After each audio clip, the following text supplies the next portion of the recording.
The last two things we're going to talk about in this chapter are stem plots and time plots. So in order to make a stem plot, what you want to do is separate each observation into a stem, which consists of all but the final or rightmost digit, and leaf, the final digit. This is typically the ones, but it could be tenths, hundredths, thousandths. Our stems may have as many digits as needed, but each leaf contains only a single digit. What we're going to do is we're going to write our stems in a vertical column, and we're going to separate those with a line, and right on the other side of that are leaves. And we need to be sure to include all the stems needed to span the data, even if some stems have no leaves. So if I was talking about age of people in this class, right, like we do like 18, 19, maybe there's no one in their 20s, we won't want to put a 0 because that would mean there's someone who's 20, right? And then we could say, oh, there's a 32-year-old. That might be me, right? So that's how we'd make a stem and leaf plot. And we need to make sure we write each leaf in the row to the right of the stem in increasing order, no commas to separate those pieces of information. So if there are very few stems, that is, our data covers a very small range of values, we may want to create more stems by splitting the original stems. And I haven't seen this. This doesn't happen often, but I need to introduce it to you to make sure you've seen it before. So if all of our data values fall between 150 and 179, right, that's only like 29, right? That's a really small range.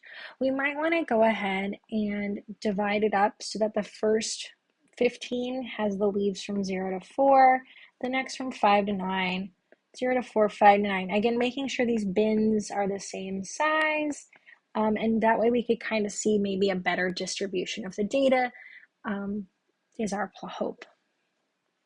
So let's work through an example. So let's look at the percent of state populations aged 18 to 34 who are minorities. So there's going to be 50 pieces of data here, right? In this case, my stems are going to be the tens place, and my leaves are going to be the ones place, right? So like this. And then we're going to have to sort that data. It's also important to note that if I get it at a single digit number, its tens place is 0. So we can put those zeros in, but you don't have to. So there we have, we've divided up all of our stems from our leaves. And we can go ahead and plot this. So we have a nice little key. I always like to have a key. 39 means 39%. It's important to realize that we are talking about a percentage here. So I've got these three data values. 39, that'd give me a 39, 40, 4, 0, 51, 1, right? Those three values.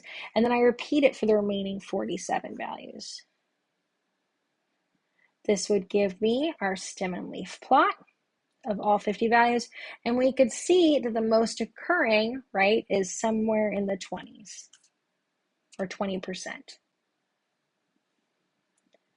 Lastly, I want to talk about time plots. So a time plot shows behavior over time. This is really helpful with like temperature, the stock market, water levels, gas prices, right? Our time is always going to be on our horizontal axis. That's our x-axis. Our y is always going to be on our variables always going to be on our vertical axis. That's our y-axis. And what we're trying to do is look for the overall pattern and trend. We're looking for deviations, which are differences from the trend. And we connect the data points by lines because this can help measure the trend. And we want to look for patterns that repeat at regular known intervals. Those could be seasonal variations, such as the temperature of a lake in Michigan over the course of the year, right? That's going to get warm every summer and cooler every winter. So here's an example that shows that, like seasonal variations. Oops. So here we have the average water gauge height of Everglades National Park monitoring station. So we can see that they go up and down, right, as the years go on. They were their highest on October 29, 2017. Maybe there was a hurricane. I don't know. That might be something to check. They were the lowest on June 14th. Was there a drought? I don't know. Again, something to look at, right? But we have that mean daily height gauge in feet per year. This is a good example of a time plot.